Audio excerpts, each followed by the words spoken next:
जिस खबर का विश्लेषण करेंगे वो दरअसल एक खबर नहीं बल्कि एक बहुत बड़ा खुलासा है।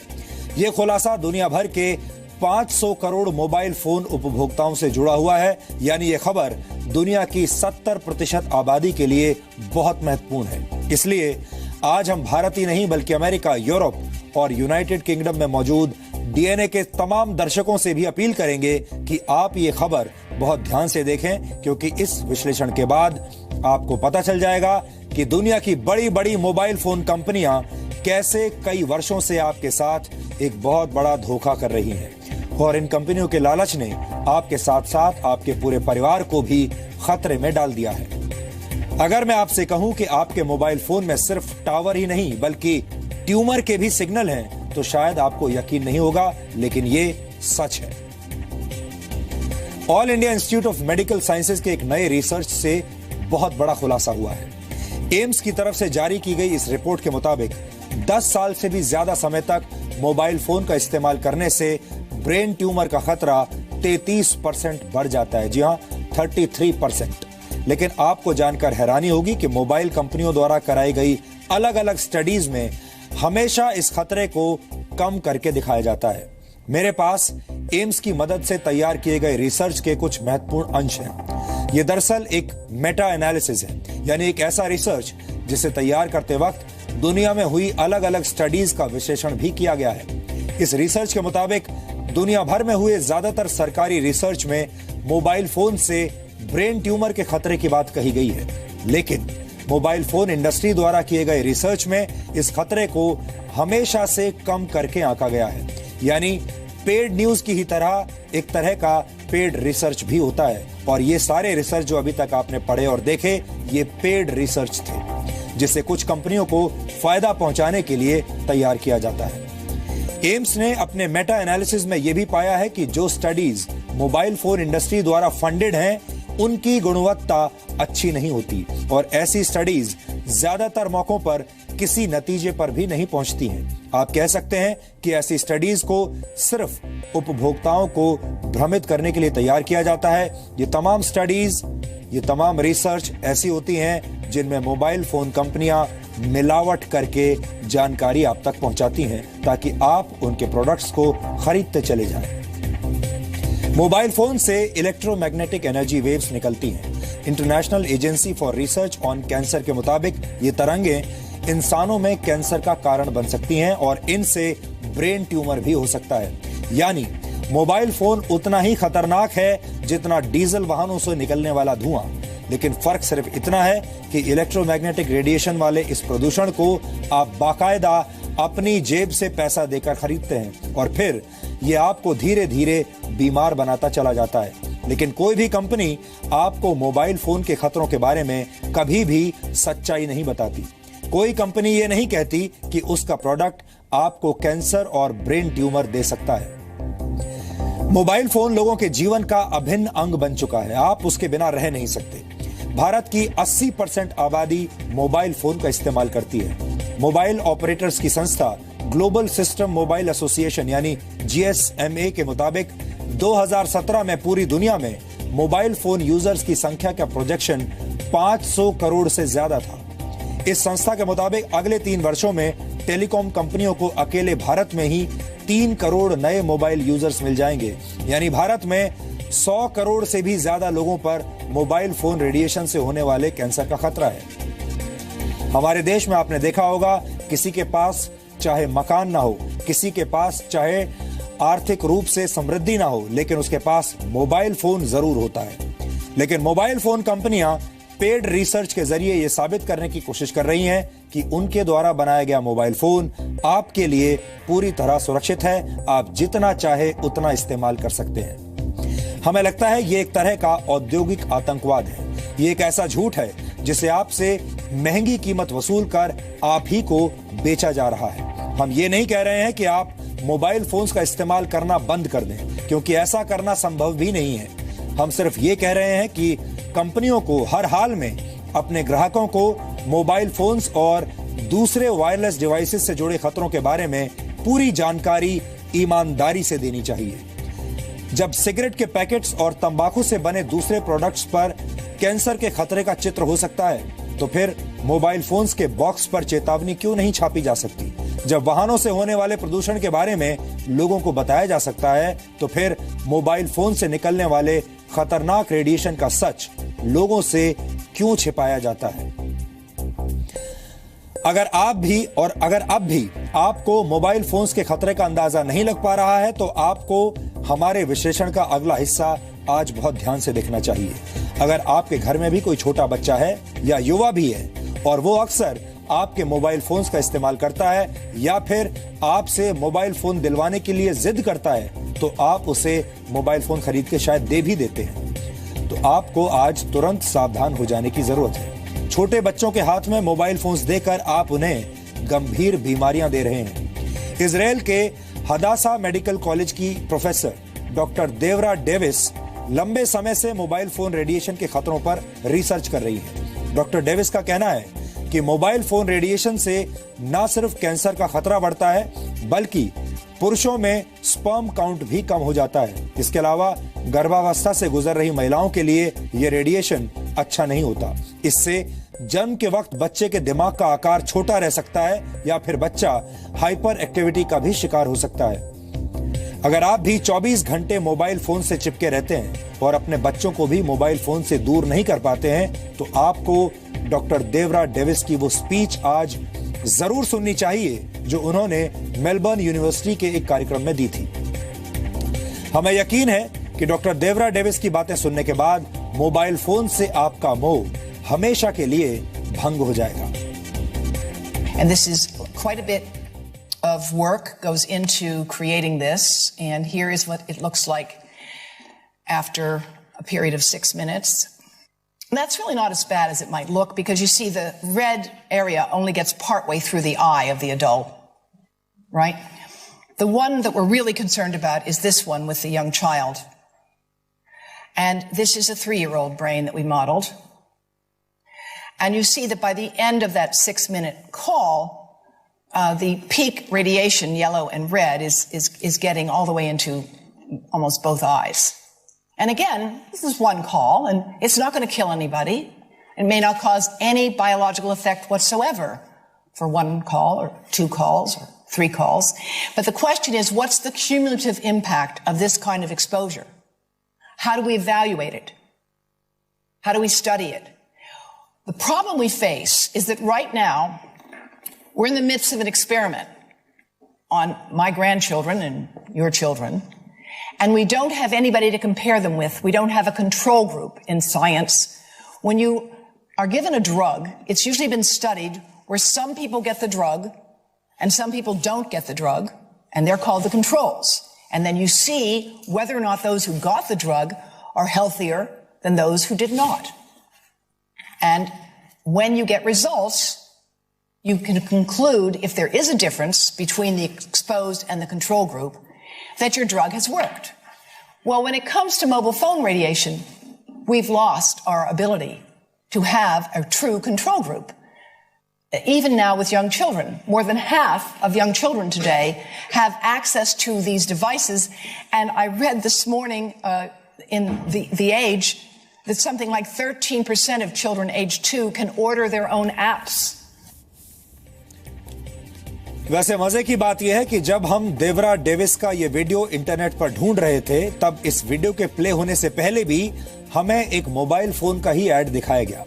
और हो सकता है कि डीएनए के दौरान ब्रेक में भी आपको किसी न किसी मोबाइल फोन का ऐड दिख जाए। आप में से बहुत सारे लोग इस वक्त डीएनए भी अपने अपने मोबाइल फोन्स पर ही देख रहे होंगे, लेकिन इसका मतलब ये नहीं है कि आपको मोबाइल फोन्स के खतरों के बारे में जानने का अधिकार नहीं है। हमने एम्स की रिपोर्ट और विशेषज्ञों से बातचीत के आधार पर एक रेडिएशन फ्री विश्लेषण आज तैयार किया है। इस विश्लेषण के दौरान हमने मोबाइल फोन के खतरों का पता लगाने के अलावा यह भी पता लगाया है कि आप इन खतरों से कैसे बच सकते हैं। अगर आप भी मोबाइल फोन का इस्तेमाल करते हैं, तो आपको हमारा यह विश्लेषण किसी भी हालत में आज मिस नहीं करना चाहिए।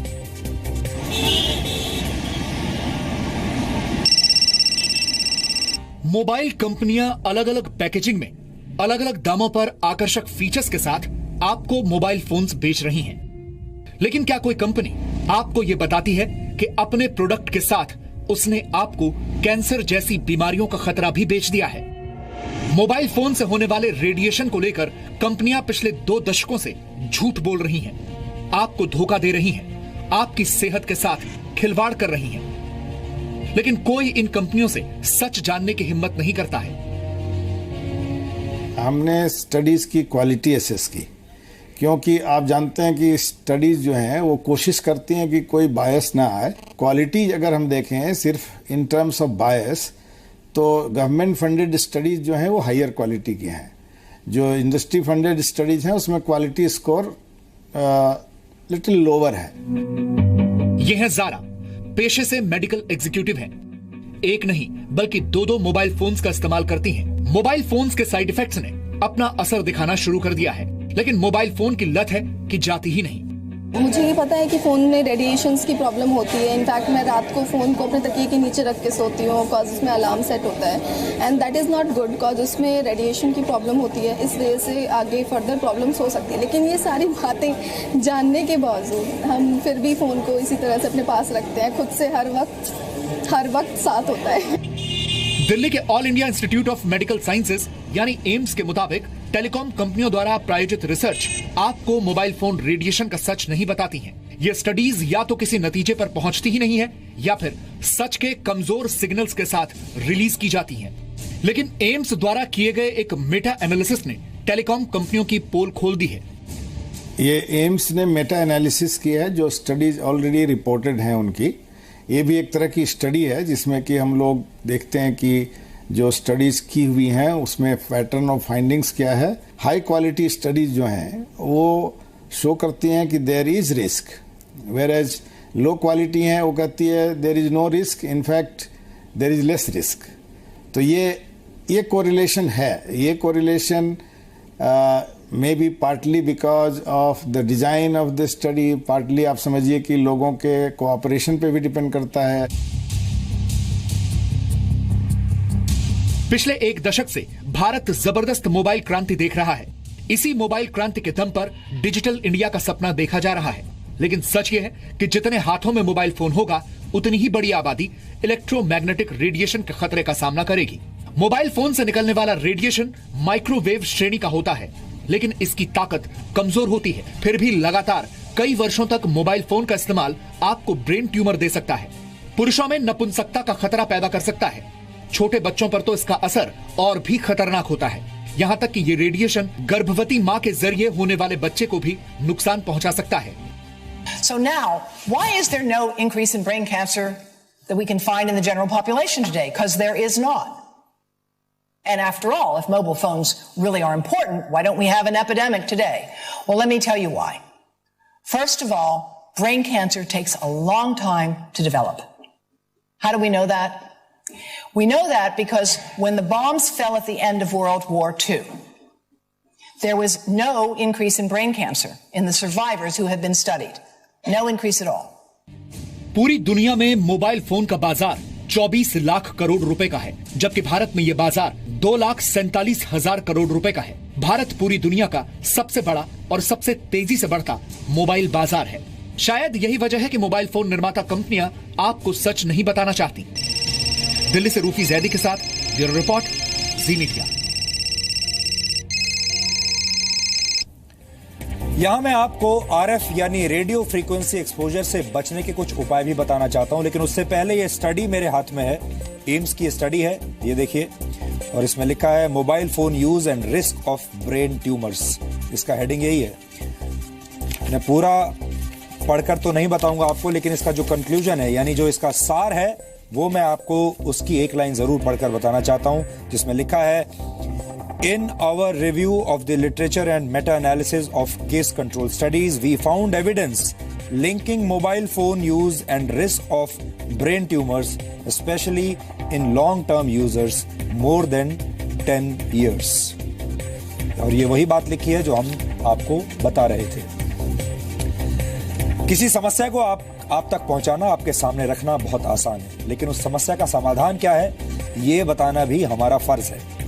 और अब मैं आपको कुछ उपाय बताना चाहता हूं कि इससे आप बच कैसे सकते हैं। वैसे कुछ मोबाइल फोन कंपनियां अपने यूजर मैनुअल में इसका जिक्र करती भी हैं, लेकिन आपको उसके बारे में पता नहीं होगा, क्योंकि उसके बारे में कभी कोई भी आपको बताता नहीं है। तो कुछ कंपनियां तो अपने मैनुअल में इसका जिक्र करती हैं, तो कुछ कंपनियों के मोबाइल फोन की सेटिंग में आप जाकर रेडिएशन का स्तर जान सकते हैं, और ये फीचर आपके फोन में होता है। लेकिन कंपनियां इन बातों का ठीक से कभी भी प्रचार नहीं करती। इसकी एक वजह यह भी हो सकती है कि कंपनियां कभी चाहती ही नहीं कि आप वहां तक पहुंचें और आपको यह पता चले कि ये मोबाइल फोन आपके लिए कितना हानिकारक हो सकता है। इसीलिए इन फीचर्स के बारे में ये कंपनियां आपको बताती नहीं है। हालांकि आपके हैंडसेट में ये फीचर्स जरूर होंगे। कंपनियां आपको रेडिएशन से बचने की सलाह बहुत छिपा कर देती हैं। ये ठीक ऐसा ही है जैसे सिगरेट बेचने वाली कंपनियां कुछ वक्त पहले तक किया करती थी। सिगरेट बेचने वाली कंपनियां सचित्र चेतावनी को बहुत छोटे आकार में छापती थी, लेकिन धीरे धीरे आम जनता और संस्थाओं के दबाव में कड़े नियम बनाए गए। ये सच है कि कंपनियां अपने प्रोडक्ट से जुड़े खतरों के बारे में लोगों को नहीं बताना चाहती, क्योंकि इससे उन्हें आर्थिक नुकसान हो सकता है। आपके पास जो मोबाइल फोन है उसमें लीगल इंफॉर्मेशन का एक सेक्शन होता है जिसमें रेडिएशन और उसके खतरों का जिक्र किया गया है, लेकिन ज्यादातर ग्राहकों को यह बात पता ही नहीं होती कि उन्हें यह जानकारी कहां से और कैसे मिलेगी। आज मैं आपको बताना चाहता हूं, और यही जानकारी मैंने अपने मोबाइल फोन में भी ढूंढी है। आप सबसे पहले अपने मोबाइल फोन में सेटिंग्स में जाइए। सेटिंग्स में जाकर आप एक सेक्शन होगा जिसको कहते हैं अबाउट। आप अबाउट वाला सेक्शन ढूंढिए और वहां आपको RF एक्सपोजर के बारे में जानकारी मिलेगी। हालांकि कुछ मोबाइल फोन कंपनियां ये जानकारियां नहीं भी देती हैं, लेकिन जो अच्छी कंपनियां हैं वो आपको ये जानकारियां देती हैं। मैं आज आपको बताना चाहता हूं, मैंने अपने फोन में भी ये जानकारी खोजी है और RF एक्सपोजर में मैं गया हूं और यहां आपको बता देता हूं 2 लाइन पढ़ के इसमें क्या लिखा हुआ है। RF एक्सपोजर वाले सेक्शन में लिखा है, To reduce exposure to RF energy, use a hands-free option such as the built-in speakerphone, the supplied headphones or other similar accessories. Carry your phone at least 5 millimeter away from your body to ensure exposure levels remain at or below the as tested levels. Cases with metal parts may change the RF performance of the device, including its compliance with RF exposure guidelines in a manner that has not been tested or certified.